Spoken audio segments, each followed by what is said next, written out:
শাওয়াল মাসের যে রোজা, এই রোজা সুন্নাত। নবী করিম সাল্লাল্লাহু আলাইহি সাল্লাম শাওয়াল মাসে ৬টি রোজা রাখার নির্দেশ আমাদেরকে করতেন ওই মাস উপলক্ষে।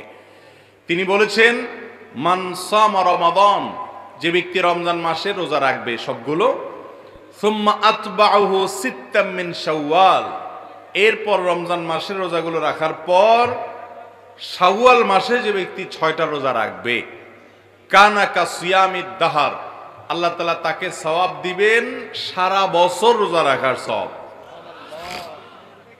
সারা বছর রোজা রাখার সওয়াব কিভাবে হয় এ সম্পর্কে অনেক উলামা ইকরাম, মুহাদ্দিসিন ইকরাম চমৎকার একটা ব্যাখ্যা দিয়েছেন। সেটা হলো, রমাদান মাস ধরেন সর্বোচ্চ 30 দিন হবে পুরা মাস, আর শাওয়ালের 6, 30 আর 6 কয়টা হয়?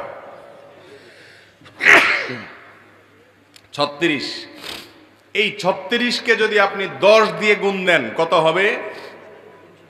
360। চান্দ্রবর্ষ সৌরবর্ষের চাইতে কয়েকদিন কম হয়। সেই হিসেবে যদি আপনার রমজানের 30 দিন রোজা রাখার পর শাওয়ালে আরো 6টা রোজা রাখেন, তো আল্লাহ তাআলা টোটাল 36টাকে, ওই যে আল্লাহ তাআলা কোন কোন আমলের সওয়াব 10 গুণ, কোনটাকে আরো বেশি বাড়িয়ে দেন, তো এটাকে কমপক্ষে 10 গুণ বাড়িয়ে দিবেন। তাতে 30 দিনের পরে 6টা রোজা রাখার ফলে কেমন যেন আপনি সারা বছর 360 দিন রোজা রাখলেন। এই জন্য এই সুযোগ হাতছাড়া করা উচিত না। শাওয়ালের 6 রোজা, এটা আমরা কখন রাখবো?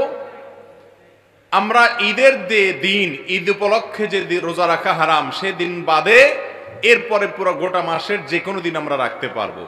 এমনকি কেউ যদি শুধু শুক্রবারের সুযোগ পায়, শুধু শুক্রবারে রাখবেন, শুধু শুক্রবারে রোজা রাখে, এমনি শুধু জুমার দিনে রোজা